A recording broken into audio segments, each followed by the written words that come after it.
Europe 1 Matin, Bruce Toussaint.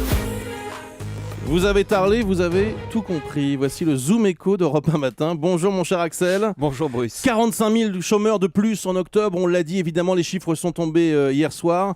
Avec cette éternelle question, est-ce qu'on a vraiment tout essayé contre le chômage ? Alors il y a une piste révolutionnaire qui est à l'étude. Faciliter les licenciements, est-ce que j'ai bien compris ? Oui, alors c'est vrai que c'est très contre-intuitif, mais tout le monde le dit, notre marché du travail est trop rigide.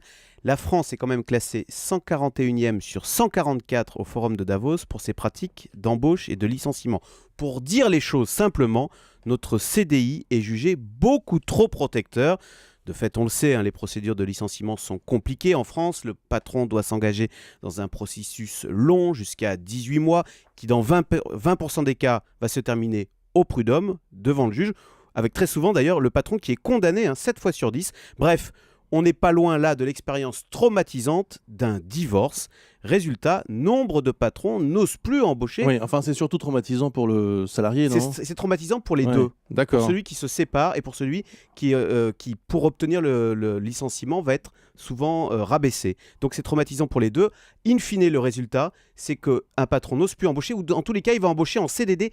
80% des embauches aujourd'hui se font en CDD, ce qui n'est pas... On n'ose plus utiliser le CDI. Voilà, et ça n'est pas du tout satisfaisant le CDD, parce que là aussi, on est dans l'excès inverse, on est dans l'ultra-précarité, pour reprendre l'image du mariage, on est dans le flirt d'un soir et on ne peut rien construire si on ne s'engage pas des deux côtés. Alors l'idée, ce serait donc de trouver une formule intermédiaire entre le CDI et le CDD. Exactement, et c'est ce qui se joue actuellement avec ces fameuses négociations patronat-syndicat. Comment sortir de ce marché du travail dual, comme on dit, où l'on a d'un côté les salariés très bien protégés, invirables en CDI, et de l'autre, des jeunes en CDD qui servent de variable d'ajustement, parce que forcément, la sécurité des uns se paye par l'insécurité des autres. Ouais. Alors évidemment, ces négociations ne sont pas faciles, elles soulèvent un tabou, puisqu'il faut ôter des droits au CDI, et c'est très difficile pour un syndicat de dire on a signé un accord formidable, maintenant vous allez pouvoir être viré plus facilement. C'est très compliqué, mais la rigidité de l'emploi est mortifère, car au bout du bout, quand une entreprise va mal,